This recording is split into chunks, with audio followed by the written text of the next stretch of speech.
giving me directions. Is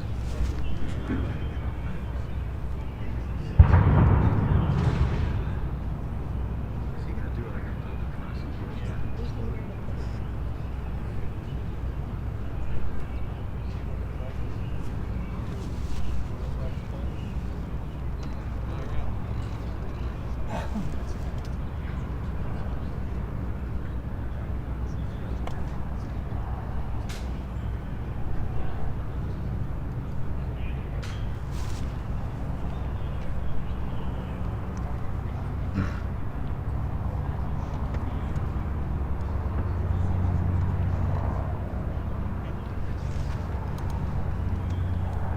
We can hear the explosions.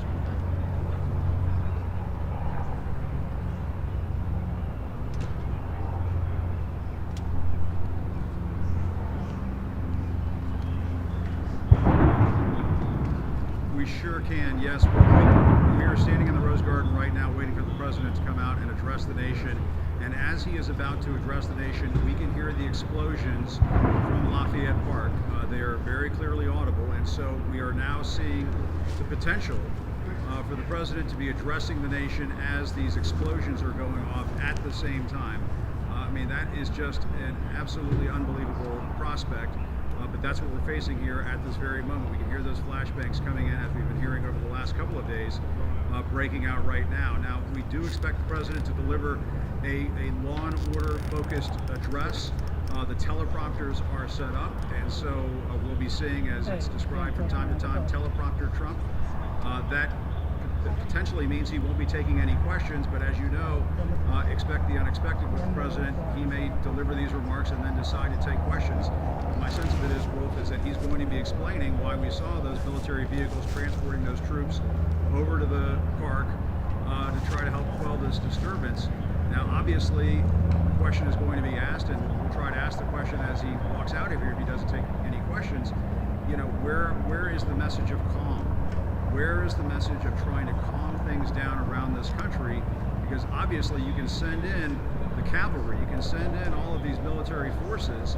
That doesn't necessarily make the protesters go away unless you want to really crack some skulls out there. And those are images that this White House has to realize comes with a massive political risk.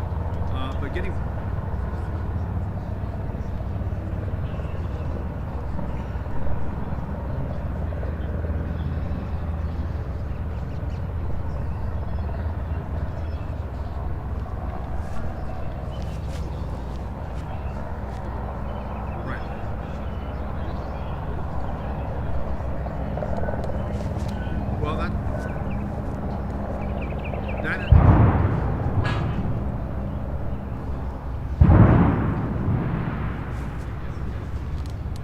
That's right, Wolf, and we just heard 3 more explosions, and I can tell you, Wolf, when that tear gas is fired out on the street near the White House, you can smell it down the block. It is not something that you just have to be in that same vicinity in order to experience that, and I think it does beg the question, why is the president delivering this address to the nation in the Rose Garden, where clearly we're going to hear these explosions, and there is the potential that you could have tear gas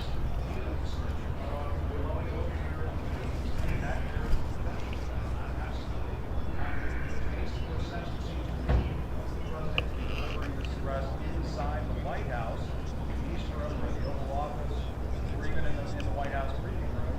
To do it out here in the Rose Garden, I think there is an element of risk to it. I want to say that that's not the case. That's certainly the case.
me know if you see some kind of message that might be following us off. Sorry.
Jim, 2-minute warning.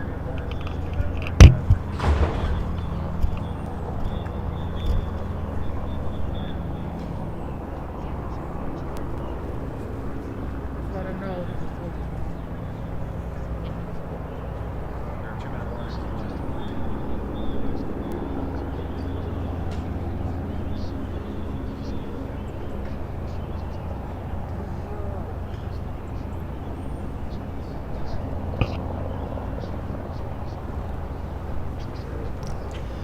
Ladies and gentlemen, the President of the United States, Donald J. Trump.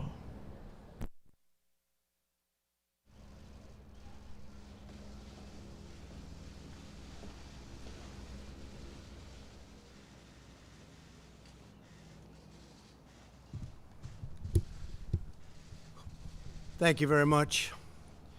My fellow Americans, my first and highest duty as president is to defend our great country and the American people.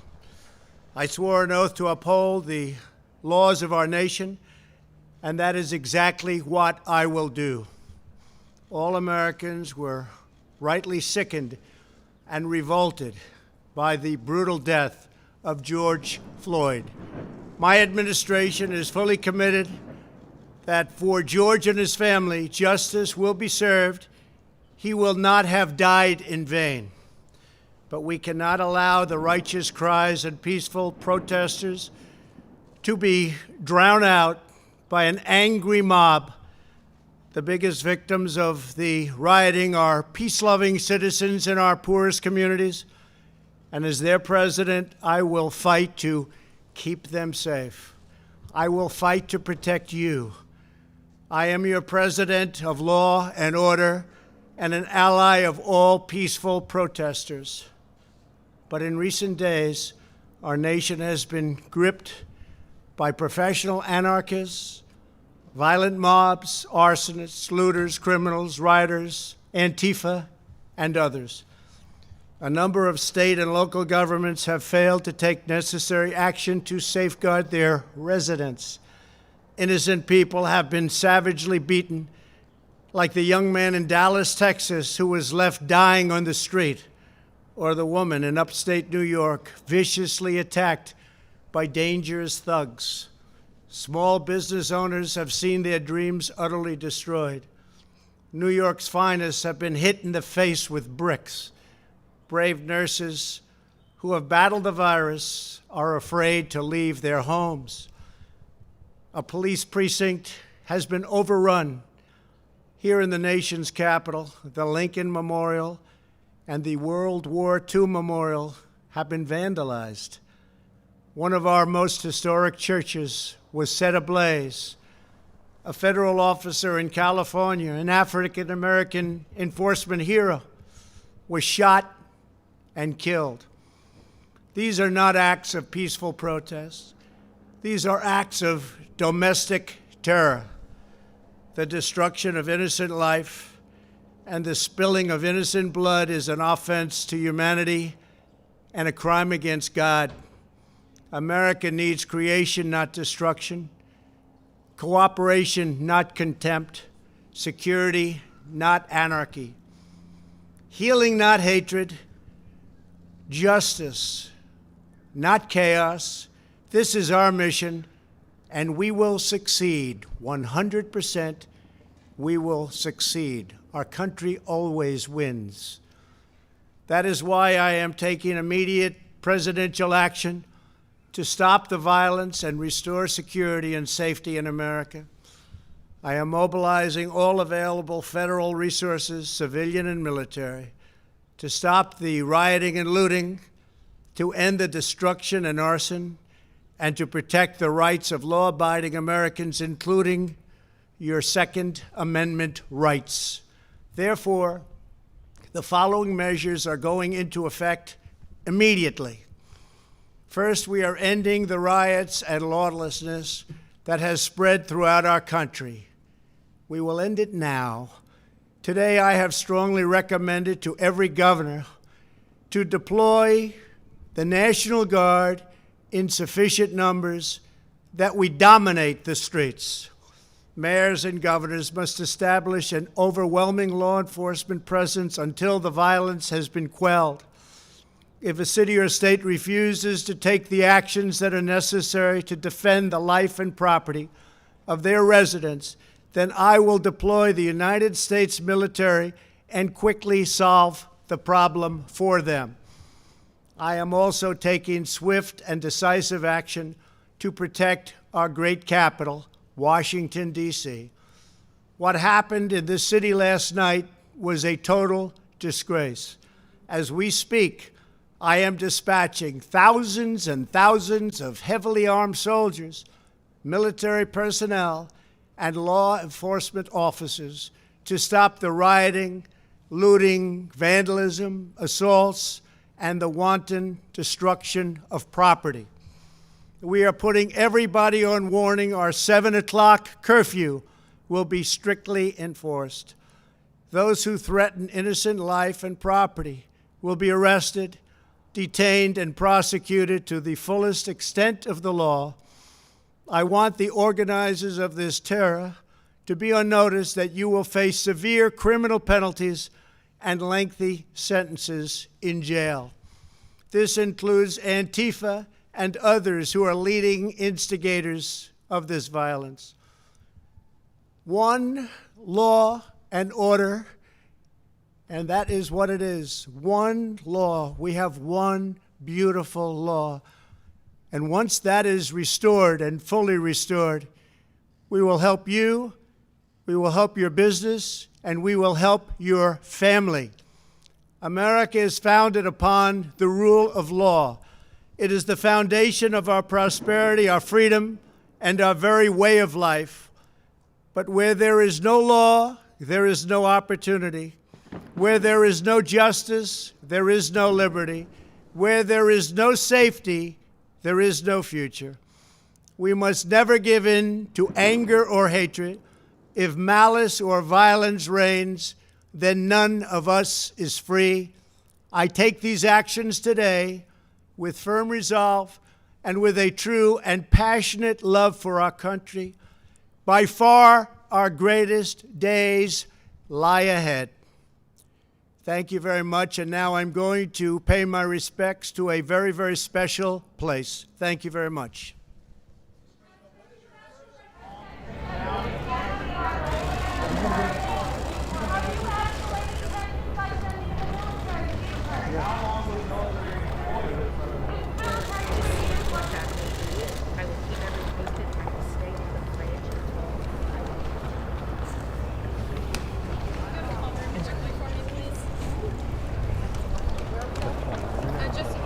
Inside. No, I know. I'm just Yeah, if y'all can go into the briefing room as quickly as possible, please.